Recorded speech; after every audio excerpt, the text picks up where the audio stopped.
Ooh-wee. It's a cold son of a bitch out here now. Look at all them robins.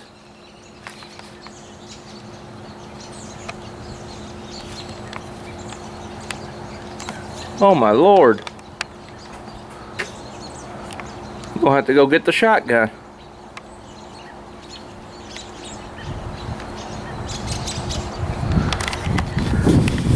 Well, anyway, I'm out here on this cold January, or how about I said January, December 30th day to work on some brass. So let's get to it.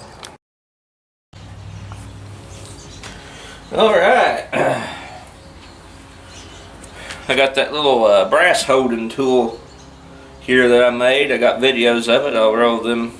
Yeah, I'll link them in the comments. Pinned comment. How the little tool I made to hold your brass. Let's see. Let's take this primer pocket deburring tool. It removes that crimp from your brass. Bought one of those because that primer pocket cleaner we had did do it, but this does it better. So let's tighten it down here. I'm also out here making this video because tomorrow, there's my chuck key, tighten it up. Tomorrow I will not be here. I've got a big party I gotta go to that my aunt and uncle who own the church farm, they're throwing a big old get together tomorrow night about 6 o'clock, about this time tomorrow. Big old New Year's Eve party, and I figured I may as well do a little New Year's Eve beforehand video like I always do. There we go.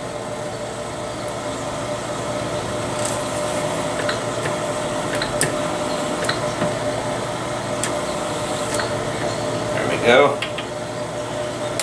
Now when I was in machine shop in high school, one thing my old teacher, I was in precision machining. I ran lathes and mills. It was pretty damn fun. But the one thing my old shop teacher always taught me, and always, you know, made a big point.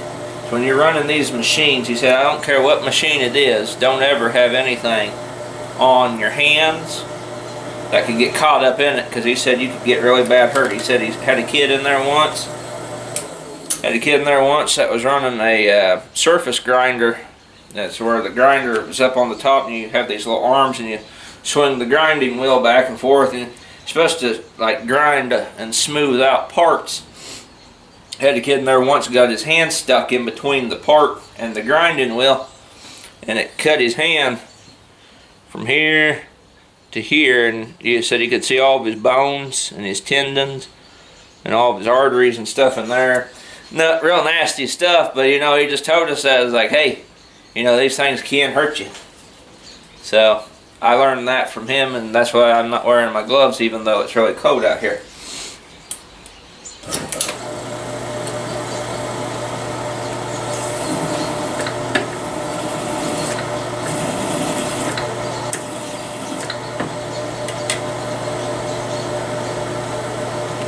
Took that crimp out.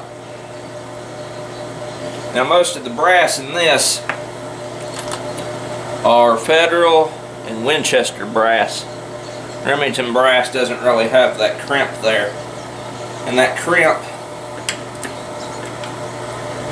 I've heard conflicting stories. That crimp is made to seal up. They put that crimp in there to seal up the primer so nothing will get in the case over time. So yeah, it's got a big old, see that blue lacquer there? Come up. That blue lacquer there and all of that, where that ring is there around the primer pocket, that will prevent a new primer from coming in when you reload. It's a pain in the ass because we've had to deal with hundreds of them. But this tool here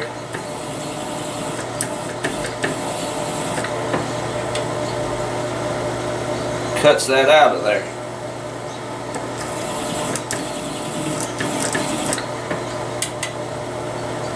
See?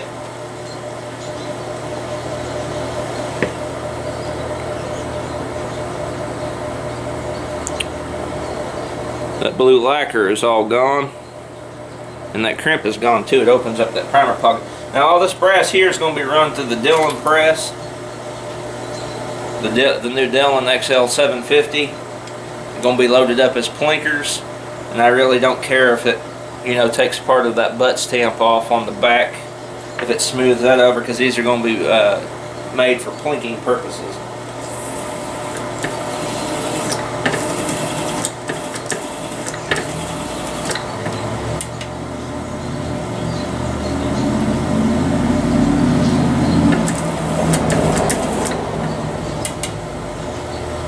Yep, got that one. May need to bump my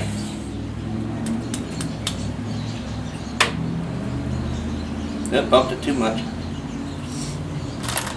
Feels like it's not lining up.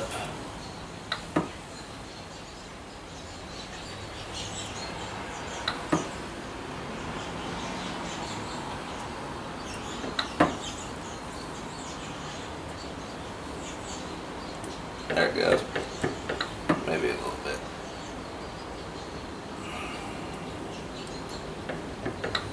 Bump it over just a touch more. There we go. There we go. This would be so much easier on a mill.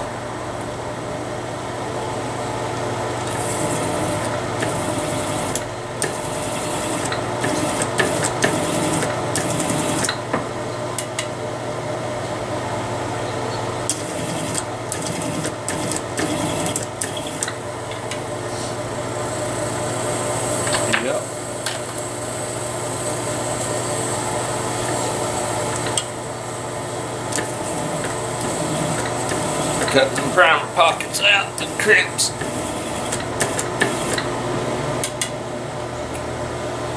Gotta do it. You gotta do it when it comes to that Dillon, because if you got a primer pocket that's got one of them crimps in there, and you're using that auto priming system, it will stop the whole assembly line.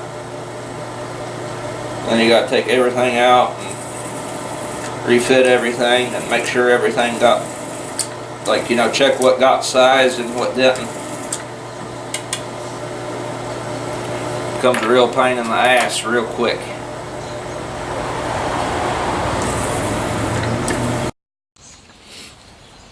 And I figured I'd just let you guys all see this process.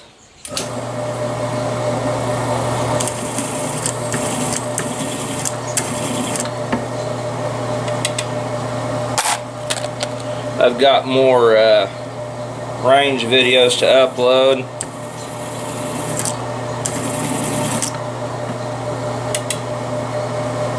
Another one done.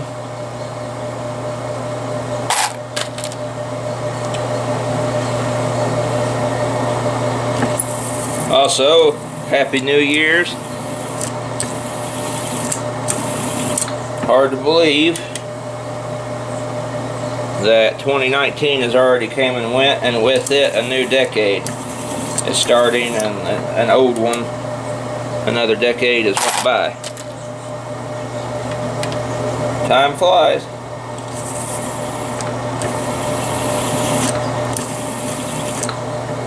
I remember 2010. I was a freshman, well, soon to be freshman in high school. That was my freshman year.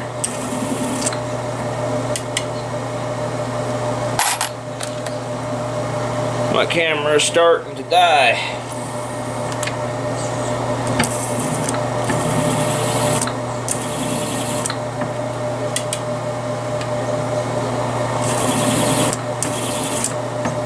Forgot to charge it. I'll need to charge it up. I've got more, I've got some stuff coming in from Amazon. Got something cool for the AR-15 coming in. I think you all will think's neat. And I've got some more stuff I'm going to buy here later this week. And I got a viewer, Gears and Guns, is sending me a package full of some stuff. And I will do a video on that when that gets here. Shout out to him. He's got a pretty cool channel. I've been watching him a lot lately. He's got some really cool videos. Go check him out.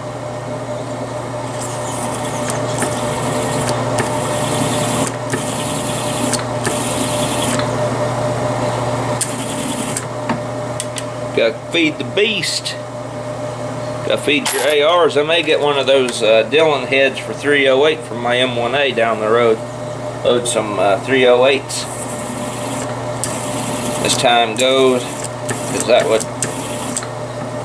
be beneficial. I just have to find some cheap 308 bullets.